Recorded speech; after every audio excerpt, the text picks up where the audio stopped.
in my colleague, senior reporter Siphamandla Goge, who has been watching developments at the summit. Sipha, I guess I'm relying on you to sum it all up for us. I think the big take-home from today, certainly, is it's going to be the Brics +6 come January. Would you say that's the biggest take-home so far, or are there other issues that for you are absolutely key? I think that's one of them. In fact, I would agree with you that that's the main one. But what I also found to be very interesting is this vigorous push by Brics members of the reforms in terms of global institutions, both the United Nations Security Council as well as global financial institutions such as your World Bank and IMF. You get a sense that Brics members are saying, if you don't want to reform, it's fine. We will go it alone. We'll come up with another alternative and we'll push for that alternative. So it's up to you, adapt and adjust or let us be. That's the message I'm getting from Brics member states in terms of their vigorous push. I'm basing that on the fact that all presidents of, Brics member states have been touching on that point about reforms when it comes to global institutions, and they are targeting key two institutions, the United Nations Security Council as well as global financial institutions. And you get a sense that the role of Brics Development Bank after this summit will be highlighted, and it will be basically made to be something that is prioritized.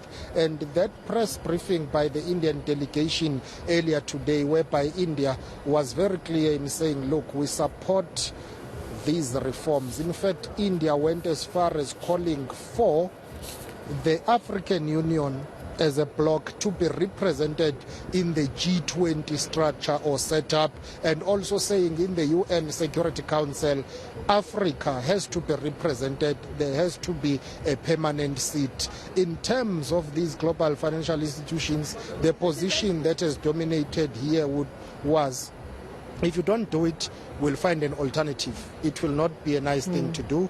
Already we have an alternative, but we are still willing to be part of these institutions and to work with you. However, you need to transform. We are sick and tired of addressing one and the same thing over and over again. President Cyril Ramaphosa basically going at lengths to say Brics as a bloc has got a powerful voice now. If you take into account the expansion of its membership with key powerful countries that are global players in terms of global politics and global economy, mineral resource rich countries that have joined Brics, and there is a long list of countries that are still applying to join Brics. Member states here saying this is phase one of the expansion. You get a sense that moving forward there are more countries that will be added on. Take a listen to President Ramaphosa earlier on explaining about the expansion of the bloc.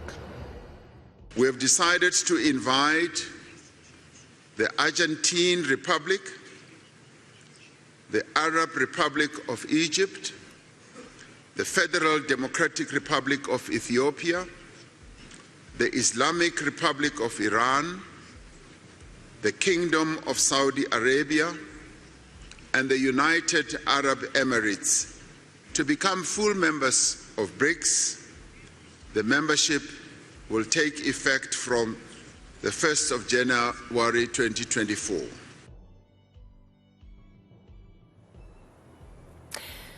And it's interesting, Sipha, because we also heard from the UN Secretary General Antonio Guterres, even in the UN, saying things have got to change. Post the Second World War, America did so much for the war effort. Everyone was pretty much beholden to the United States. Things need to change now so that developing countries have a good shot at really developing. Does the support of the UN, does that make it less a sort of a polarizing us and them, and more a realization that things have got to change generally? I think it's a realization that things have got to change, but that realization has been there. Take, for instance, if you go back a little bit, previous Secretary Generals of the United Nations, including Ban Ki-moon and the late Kofi Annan, have been trying to hammer that point about reforms at the United Nations Security Council. That has not been achieved.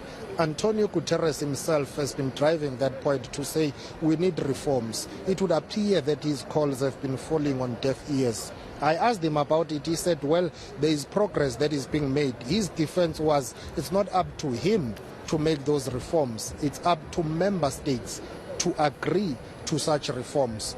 Yes, in the past, you've got countries such as Russia and China who are members of the Security Council who were not vocally speaking about supporting these reforms, particularly for the African continent. But of late, they've been very clear in saying power and impact. Let's take a listen to the UN General Secretary. And it's very interesting that he made that statement in the presence of African leaders, the African Union itself having been invited to South Africa. So the continent is speaking with one voice. This is how he responded. The continent is underrepresented in the global financial architecture, just as it lacks a permanent seat on the Security Council. The world has changed, and so global governance must change with it. It must represent today's power and economic relations and not the power and economic relations of 1945.